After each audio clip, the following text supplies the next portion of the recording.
Les amis, bonjour. Ravi de vous retrouver pour la paracha de la semaine. Paracha de la semaine, paracha d'Evarim. Cette semaine, nous commençons le dernier livre de la Torah, le Sefer de Devarim. Après avoir fini les deux parachiotes de Matot et Massé, qui viennent clôturer le Sefer Bamidbar, nous allons rentrer dans le dernier livre de la Torah, celui que nous appelons le Mishneh Torah, le testament de Moshe Rabbeinu. Et le Shabbat de la paracha de Devarim en général est le Shabbat qui précède le jeûne du 9 Av, comme cette année exactement. Il est nommé Shabbat Chazon. Pourquoi Shabbat Chazon? C'est en fonction du nom de la Haftara qui va être lu, qui commence justement par ce verset-là, oracle de Yeshayahu, fils d'Amoz, qui prophétisa sur Yehuda et sur Jérusalem. Et en fait, c'est en hébreu, on dit Chazon. Chazon Yeshayahu. Et en fait, il existe donc un rapport entre le jeûne du 9 Av et la paracha de Devarim, comme nous allons le développer maintenant. Parmi toutes les réprimandes que Moshe Rabbeinu a fait au peuple d'Israël avant de mourir et que nous lirons dans la paracha de cette semaine, nous trouvons la réprimande de Moshe liée aux explorateurs, dans la fameuse paracha Shelach Lecha, où les explorateurs ont été envoyés pour faire l'exploration d'Eretz Israël avant de la conquérir. Et il est écrit là-bas, mais vous êtes venus vers moi tout en disant, nous voudrions envoyer quelques hommes en avant qui exploraient pour nous ce pays. Dans ce verset, nous apprenons que l'action d'envoyer les explorateurs n'était pas la volonté de Moshe Rabbeinu. À Dieu ne plaise, les enfants d'Israël ont acculé Moshe Rabbeinu pour qu'il envoie les explorateurs explorer la terre à cause de leur manque de foi, à cause de leur manque de Emouna en Akadosh Baruch Hu. Pour Moshe, si Akadosh Baruch Hu a destiné cette terre au peuple d'Israël et a promis que c'était un excellent endroit, il est clair qu'il n'y a aucun besoin de vérifier cela, puisque c'est Dieu lui-même qui va le dire. Rachi nous explique cela à l'aide d'un exemple. Un homme demanda à son ami de lui vendre un âne. Après avoir accepté, l'acheteur dit au vendeur, est-ce que tu me donnes la permission d'essayer ton âne? Pour sa qualité, le vendeur accepta. Alors l'acheteur ajouta, est-ce que tu me permets de le tester en le chevauchant dans les montagnes et les collines? Son ami accepta sans la moindre hésitation. En voyant que son ami répondait positivement à toutes ses demandes, l'acheteur acheta l'âne sans même l'essayer, car les réponses de son ami prouvaient la qualité de l'âne. Quand le peuple d'Israël a demandé à Moshe Rabbeinu d'envoyer les explorateurs pour vérifier la qualité de la terre dans laquelle ils allaient vivre, Moshe Rabbeinu a pensé à montrer que de son point de vue, il n'y avait aucun problème à faire cela, puisque pour lui, il était convaincu que la terre était bonne et, bien sûr, de bonne qualité. Donc tout simplement, Moshe il s'est dit, je vois pas pourquoi on va leur cacher les choses ou on va pas leur dire d'y aller, puisque de toute façon pour moi c'est sûr qu'elle est top cette terre, c'est sûr qu'elle est bonne, donc ça aurait dû les dissuader. Il était persuadé en fait Moshe en entendant ses propos, le peuple abandonnerait cette idée. Si Moshe Rabbeinu, le plus grand de tous les prophètes, celui qui a parlé face à face avec Akadosh Baruch Hu, il nous dit que la terre elle est bonne, qu'elle est belle, qu'elle est de bonne qualité, que c'est la terre que Dieu a promis à nos ancêtres, ben c'est sûr qu'elle est top. On n'a pas besoin d'y aller. On a juste besoin de faire confiance en Dieu et de suivre le cheminement que Dieu a fait pour nous. C'est-à-dire, on rentre, tout simplement, on fait la conquête d'Eretz Israël et on s'installe. Non, on n'a pas besoin d'envoyer des explorateurs, puisque Moshe, celui qui ont dit de lui qu'il était Néhéman, qu'il était fidèle, berger dans la maison d'Akadosh Baruch Hu, il nous a dit qu'elle était bien, et bon, on va le croire sur parole. Et non. Et donc, étant donné que le peuple a insisté, Moshe s'est retrouvé dans la possibilité de refuser la demande, pour pas qu'ils pensent justement qu'il leur cache quelque chose, qu'il y ait un problème. Et il a choisi 12 hommes, un de chaque tribu, et leur a transmis les directives pour l'expédition. En fait, de ces 12 hommes, 10 sont revenus en disant des mauvaises paroles sur la terre sainte, devant l'assemblée d'Israël. Nos sages disent, pour que les non-juifs ne fassent pas attention aux explorateurs venus parcourir le pays et ne leur fassent pas de mal, Akadosh Baruch Hu a fait en sorte qu'ils soient occupés à enterrer leurs morts. Les non-juifs du pays possédaient une coutume, selon laquelle tout celui qui serait enterré le jour où on mettrait en terre un tzaddik serait assuré de ne pas être jugé dans le ciel pour sa mauvaise conduite. Pendant de nombreuses années, les non-juifs n'ont pas enterré leurs morts jusqu'à que meure un tzaddik. Imaginez la catastrophe. Ils laissaient les morts de côté pour pas qu'ils soient enterrés, pour qu'ils puissent avoir le mérite du tzaddik avec eux. Akadosh Baruch Hu a fait en sorte que le jour où les explorateurs sont arrivés sur la Terre Sainte, Iov est mort. Et Iov, c'était un tzaddik. Il était considéré comme intègre, droit, craignant Hachem et évitant le mal. Donc tous les habitants du pays sortirent leurs nombreux morts afin de les désenterrer. Imaginez, depuis toutes ces années qu'ils n'enterraient pas leurs morts, le jour où Iov il est mort, ils ont tous sorti leurs morts. Ils devaient les stocker quelque part et d'aller les enterrer tous en même temps. Ça devait être un enterrement national en fait. Tout le monde enterrait ses morts. Et de cette bonté qu'a fait pour eux Hachem, les explorateurs s'en serviront pour dire du mal de la terre, en s'assurant que c'est une terre qui dévore ses habitants.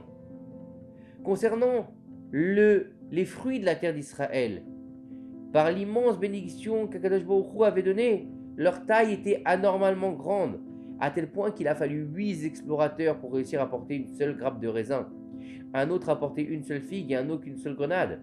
Même ça, les explorateurs l'ont utilisé pour critiquer et dire du mal, comme il est décrit. Tout comme les fruits sont grands et bizarres, les habitants de ce pays sont grands et bizarres et nous n'arriverons pas à les combattre. Mais par-dessus tout, les explorateurs ont sorti de leur bouche des paroles hérétiques en disant « Nous ne pouvons marcher contre ce peuple car il est plus fort que nous. » Nos sages nous enseignent dans l'Yalkut Shimoni que l'intention des explorateurs était contre Hachem, qu'Hachem nous en préserve. Ils ont dit que le peuple sur cette terre était plus fort qu'eux, plus fort qu'Akadosh Baruch Hu, et que lui-même ne pourrait pas les vaincre. Vous vous rendez compte? Des hommes qui disent qu'un peuple qui a été créé par Hachem lui-même, puisque c'est lui qui a créé le monde et les créatures qui y résident, ils ont dit ils sont tellement forts que Dieu lui-même il ne peut pas les combattre. Le résultat des mauvaises paroles des explorateurs a été une grande peur qui est entrée dans le cœur du peuple. Ils pleurèrent cette nuit et refusèrent d'entrer en Israël. Et nos sages nous enseignent que les explorateurs sont partis le 29 Sivan et sont revenus 40 jours après. Ils sont donc revenus le 8 Av avant la nuit. Cette même nuit de pleurs était donc le 9 Av, puisqu'ils sont venus, ils ont calomnié la terre, et le soir même tout le monde a pleuré. Et c'était le soir du 9 Av, puisque le nouveau jour commence la nuit chez nous. Hachem a dit au peuple, vous avez pleuré pour rien. Moi je décrète que vous pleurez pendant toutes les générations. Il a été décrété que les 2 temps soient détruits ce jour-là justement. Et que chaque année, cette date soit une journée de souffrance et de pleurs pour le peuple d'Israël. Selon cette explication, nous voyons que la racine de la destruction des temples et tous les durs exils qui ont suivi sont les résultats de quoi? De la faute des explorateurs. Alors c'est vrai qu'on en a déjà parlé dans la paracha Shelach Lecha. C'est vrai qu'on a déjà vu la grande faute qu'ils ont fait. Mais on se rend compte aujourd'hui, en approchant de Tisha B'Av, cette date qui est marquée au fer rouge dans le calendrier hébraïque, comme le jour de la destruction du premier temple et du deuxième temple, un jour de pogrom, un jour d'exécution, un jour de destruction contre le peuple d'Israël, que par la faute de ces fameux explorateurs, on en arrivait là encore aujourd'hui en 2023 de l'ère vulgaire. Et puisque la faute des explorateurs était le Lashon Hara, la raison de la destruction et de l'exil était aussi donc le Lashon Hara. Donc, si nous voulons mériter de vivre la délivrance finale de nos jours, avec la reconstruction du troisième temple, à nous de retirer et d'éliminer de nous la raison de la destruction et de l'exil, et d'arrêter de faire du Lashon Hara. Hélas, ce fléau s'est propagé aujourd'hui dans le monde entier. Beaucoup de personnes ne font pas attention à leurs propos. Elles font du Lashon Hara comme bon leur semble. Elles sortent de leur bouche des paroles tranchantes comme des haches sur des personnes. Et très souvent, sur des justes parfaits, sur des tzadikim. Sur qui il n'y a rien à dire, qui portent eux-mêmes le monde sur leurs épaules. Si le monde se maintient, c'est grâce aux tzadikim. Et des gens se permettent de critiquer les tzadikim. Ils se permettent de dire des mauvaises paroles. Se permettent aussi d'écrire du Lashon Hara sur les réseaux sociaux contre tel tzadik ou tel tzadik. Hashem Yishmor Ve'irachem. Honte sur nous de ne pas réussir à comprendre que la destruction elle vient du Lashon Hara et qu'on n'a pas encore réussi à réparer cette faute. C'est pour cette raison que notre génération souffre. Beaucoup d'angoisse et de douleur dans notre génération sont le résultat du Lashon Hara. Le roi David a écrit qui est l'homme qui souhaite la vie et de longs jours pour goûter au bonheur, c'est-à-dire qui souhaite avoir une longue vie heureuse. Et il répond, préserve ta langue du mal. C'est-à-dire que lorsque l'homme préserve sa langue, il devient le propriétaire de sa bouche. Dès qu'il fait cela, les souffrances s'arrêtent immédiatement et il mérite une longue vie remplie de bonheur. Toute la réussite de la vie de l'homme tient sur sa capacité à garder sa bouche, comme le dit le roi Shlomo. La mort et la vie sont au pouvoir de la langue. On raconte cette fameuse histoire où le roi de Perse, il avait besoin pour sa fille du lait de lionne pour pouvoir la guérir. Et on a envoyé un homme pour pouvoir trouver du lait de lionne. Alors il a demandé au roi des brebis pour pouvoir amadouer la lionne. Le premier jour, il lui a envoyé une brebis, elle l'a dévorée. Le deuxième jour, une autre brebis, jusqu'à qu'elle s'accoutume à sa présence, jusqu'à que le dernier jour, il a réussi à être près de cette lionne et de pouvoir la traire pour pouvoir prendre de son lait, pour pouvoir ramener le lait au roi. Sur le chemin, il s'est endormi pour faire une pause. Et en s'endormant, il a fait un rêve. Et là-bas, on voit que les membres commencèrent à se disputer. On voit que les mains vont dire « C'est grâce à moi qu'on va pouvoir sauver la princesse et qu'on va être récompensé par le roi parce que c'est nous qui avons sorti le lait de la lionne. » Et là, les pieds disent pas du tout. C'est nous qui nous amenons jusqu'ici, donc c'est nous qui méritons le salaire. La tête, elle a dit, mais c'est moi parce que j'ai réfléchi comme il fallait en lui envoyant chaque jour une brebis. Les yeux, ils ont dit, mais non, c'est moi qui a pu le faire parce que c'est moi qui ai vu la lionne. Et à un moment donné, la langue, elle a dit, non, c'est grâce à moi. C'est grâce à moi qu'on va être récompensé. Et là, tous les membres se sont mis à rigoler et on se moquait d'elle. Ah ah ah, toi, la langue, toi qui es le seul membre qui est allongé, qui est fermé dans deux murs, qui n'a pas de force, tu crois vraiment que c'est toi qui as permis ça? Ah, et tout le monde s'est moqué d'elle. Elle a dit rira bien qui rira le dernier. Quand ils sont arrivés, cet homme a dit au roi, voici le lait de chienne que tu m'as demandé. Et le roi, il a dit, comment? Du lait de chienne? Mais je t'ai demandé du lait de lionne. Prenez-le et mettez-le en prison. Nous allons l'exécuter haut et court. Quand ils l'ont mis en cellule, il s'est réendormi. Et là, la langue, elle leur a dit, alors vous voyez bien que c'est moi qui est celle qui gère. C'est moi qui décide. Et là, tous les membres, ils ont eu peur de mourir. Ils ont dit, oui, oui, oui, sauve-nous, je t'en supplie, sauve-nous, je t'en supplie. Alors, cet homme-là s'est réveillé, il a dit aux gardes, appelez le roi, s'il vous plaît. Il a dit au roi, roi, pourquoi est-ce que tu m'as enfermé?